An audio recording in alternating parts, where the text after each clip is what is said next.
Thank you so much, Amy, for joining me here at Spotlight. Could you give us a quick intro of yourself? Yeah, absolutely. So my name's Amy. I am the CEO and co-founder of Moody, which is a hormone health app that improves your mental health, understanding essentially how your hormones are impacting on your mental health, and then being able to provide personalization around diet, exercise, mindfulness, but all designed for the female body and based on the science of how your hormones actually impact on the fundamentals of your well-being. So you said hormones are the foundation of emotional intelligence. Could you explain further how hormones impact our decision making, especially in high pressure moments or when you've got a lot of stress? So, I mean, look, there are many components to mental health. I think hormones have an impact because if you think about the interplay of estrogen, progesterone, and testosterone, and let's just take a menstrual cycle as the use case where you have a fluctuation towards ovulation with rising estrogen and then rising progesterone and declining estrogen towards your bleed.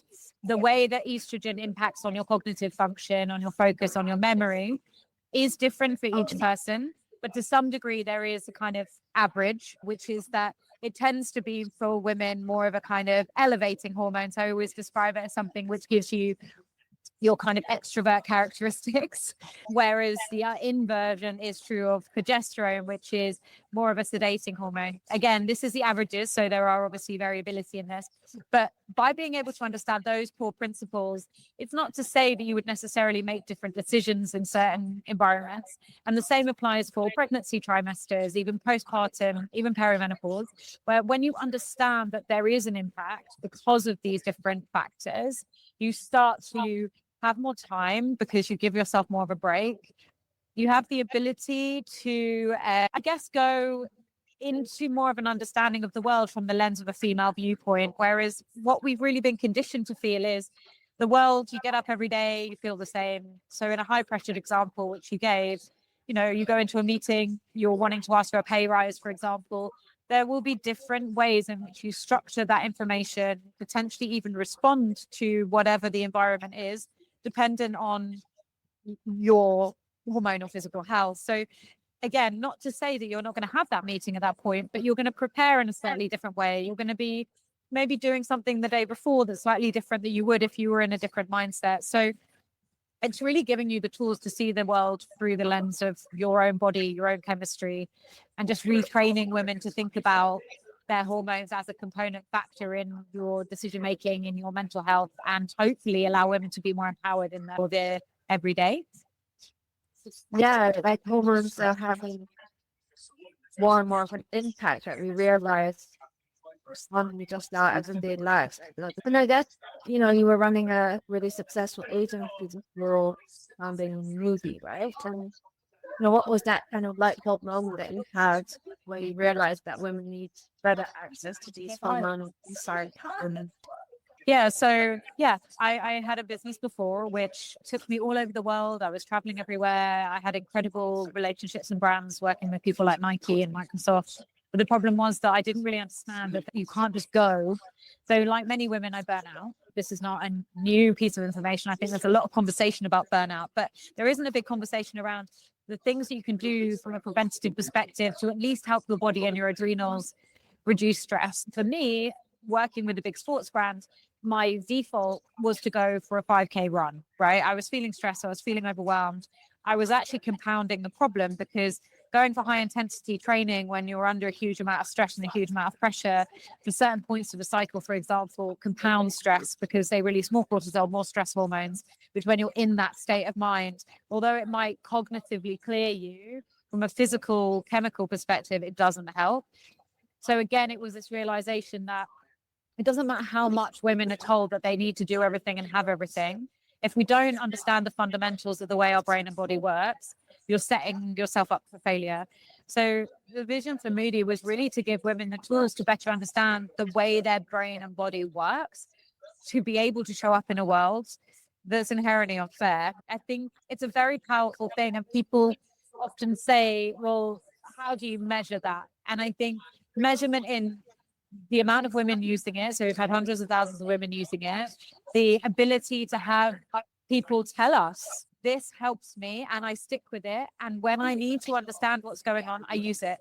And the fact that we're still a world first in mental health and hormones says everything about the way the world perceives both mental health and women. Yeah, thanks. Like you mentioned, you've helped over 100,000 women connect with their body and their mind better. What are the lessons that you've learned about what users really need that they're not actually getting from traditional healthcare? So I think, look, health is overwhelming and there's a lot of information.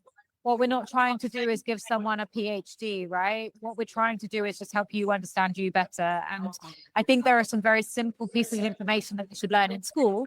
So if you come back to the way we learn about hormones, I think it's still inherently biased towards this male experience, which is how to get pregnant, how to avoid it. So you learn about it actually, ironically, from a male gaze, like really from their perspective of what the risk to the female fertility experiences. Whereas if you learn about how they make you feel or how they maybe change your metabolism or how they might impact your sleep cycle, you're actually then learning it about yourself. I think the lesson learned is not to overwhelm people with information. And I think across the board, look, we're not diagnosing people, we're just giving them existing research that's been synthesized into a very simple deployment mechanic where you can use it to be able to say, okay, well, this is the day in which this is relevant for me.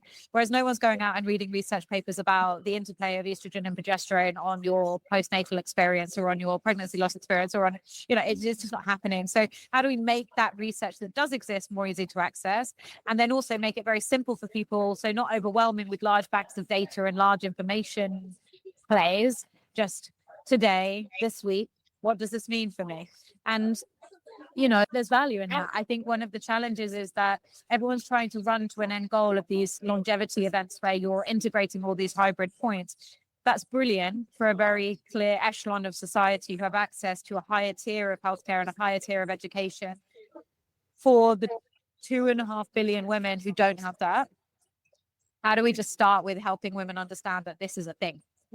Like that's where we wanted to go in. So I think simplicity, tangible insights based on science, and just a re-education of self, really. And it's very easy to overwhelm people very quickly. So keeping it simple is really key. That Makes a lot of sense. I've seen that your app uses AI to personalize insights. Could you maybe break that down, what that means for someone who is skeptical of AI and protective of their personal data? Well, I think first phase, you can't put generative AI front facing to any person without having the risk of something being said that's not true, right? So none of our AI, none of our models are front facing to a consumer. It feels generative because it's learning from a machine learning perspective. So it's using the machine learning to learn your rhythm from a series of data points that you're inputting or that you've input at the beginning of the experience, which are fairly low touch. Like, are you menstruating? Are you not menstruating? When was your last period? When's your baby due? Like whatever it might be, that's the key signifying factors of where you are in whatever cycle we're tracking against. The machine learning model, and the difference between a machine learning model is never generating text or information for you. It's just predicting the average length based on a series of different variables, right? The content that we produce is done with AI. So synthesizing large banks of research into insights. And our AI models are proprietary. We built them ourselves and they're very good. But then those insights are reviewed by a doctor or a clinician across both psychiatry and endocrinology, so brain and body. The reason that's important is that it means it's generating it for you at exactly the moment you need it to give you the context, but it's not generated with any risk of hallucination, right? So it means that you're not feeding into an AI model. So there's not the feedback loop of whatever your data is going into a kind of ether of data. That means we're out of control of it as a you. So I think it's important to break that down. And thank you for that question, because it's really easy to slip into this state of, well, I want more and more information about myself without actually qualifying that information and also qualifying the safety of the data in this space, which ultimately is going to be dangerous in the future. So I think it's really important that people make decisions about these products. And there will be a large percentage of women that never want to use technology in this space. And that is 100% okay, right? It's totally fine. It's great if people are willing to do the research, do the reading. But for 80% of people, that's not the case. There isn't as much of a consumer understanding about this in terms of the risk. So we've done the diligence and we care because we're a team of all women and we came into this from a data viewpoint. Like my business before had data integrated into it in an advertising context, and my co-founder is a data analyst and machine learning engineer. So we've come at this from a viewpoint of, would we feel safe using this product? And would we feel safe in the future to know where our data is being held? So thank you, because people don't often ask about that. And even the difference between machine learning and AI, right? There's just a lot of buzzwords, a lot of complexity to this, but in simple terms, ethically handling things in a way that we trust is safe for both the user and for us. Great. Another question is specifically related to PMDD. If someone is just starting to suspect something like PMDD or just feeling like something might not be right with their cycle, what's the kind of low barrier step that they can take using Moody to start understanding the symptoms without getting tech overwhelmed? Absolutely. And that's one of the most powerful use cases we have for this, right?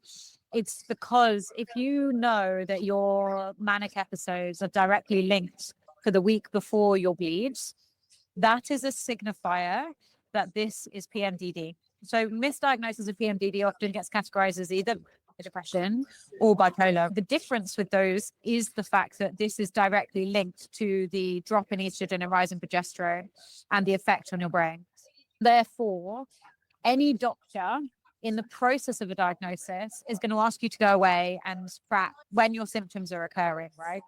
So that is the most powerful asset you have, is before you even go into a doctor, feeling as though you understand, one, what you're looking for, and two, how you're explaining it, because you can show them the data, right? It's not in a diary, which can be imperfect, or even though logging in an app in theory can be more imperfect, but it's much more quantified and it's over a period of 3 cycles. So what they will say, you'll be dismissed if you don't go back with kind of enough data, one, because they'll say this could be, but if you can go and say, I've done 3 cycles, the exact moment in which the manic episodes appear is this day or this phase.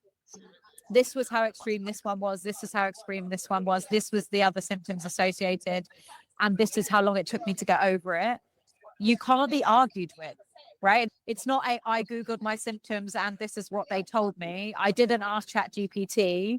It's there in black and white. And I think one of the things that's really important in a process that's incredibly harrowing and often very triggering and traumatizing for women because they haven't been listened to is feeling as though you're not armed with the information or feeling as though you're not able to communicate properly. So I think some of the most moving stories that we've had women say, this saved my life. Like I was suicidal and this was something that allowed me to have the power to go and explain to my doctor where this information was triggering me and when it was happening. I can completely relate because I have PMDD myself, and that kind of tracking has really helped me.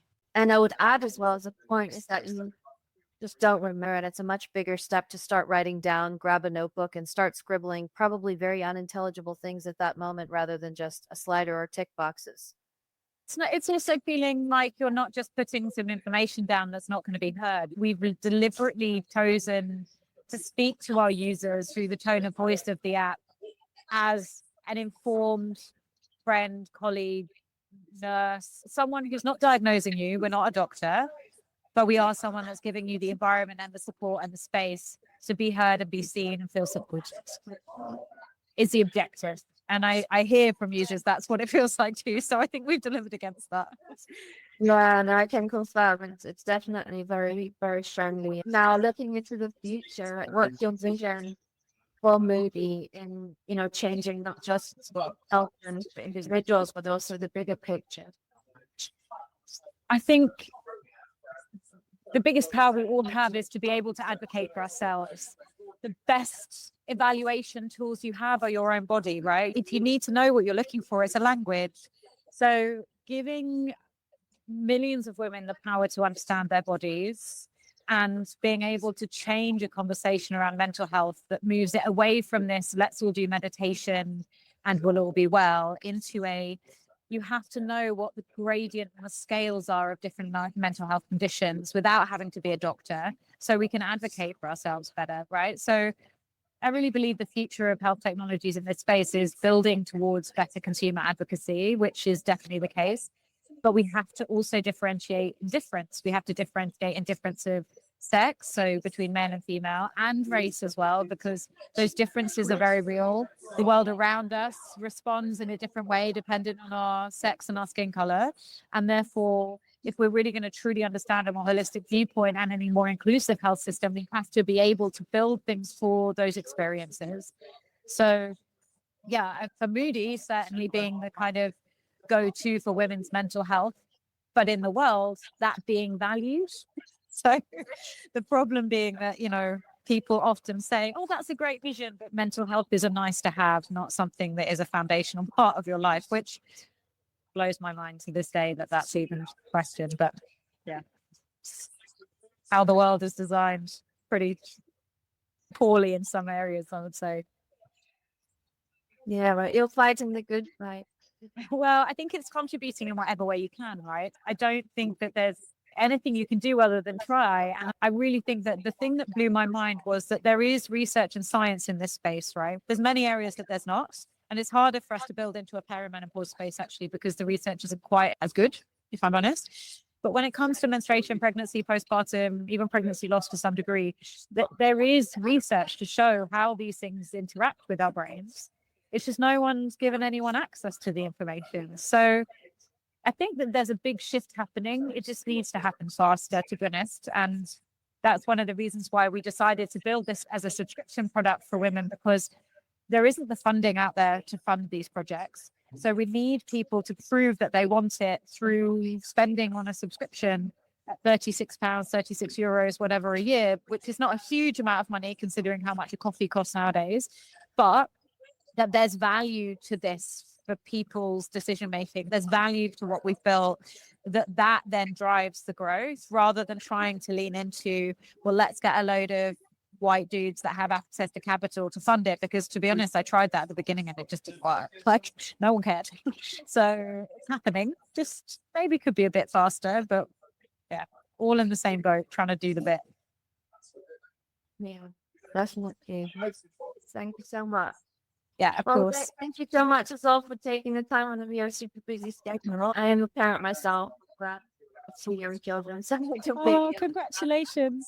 Yes, it's okay. It's just that thing where women are supposed to do all the things. And I'm like, that's not setting women up for success. It's not physically possible. But when you have the right energy and the right momentum, you can do a lot.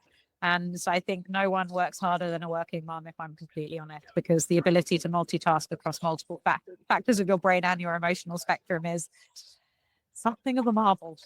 So, well, it was lovely to meet you as well. And I hope helpful. All right. Well, thank you so much and have a lovely rest of the day. Take care. Bye.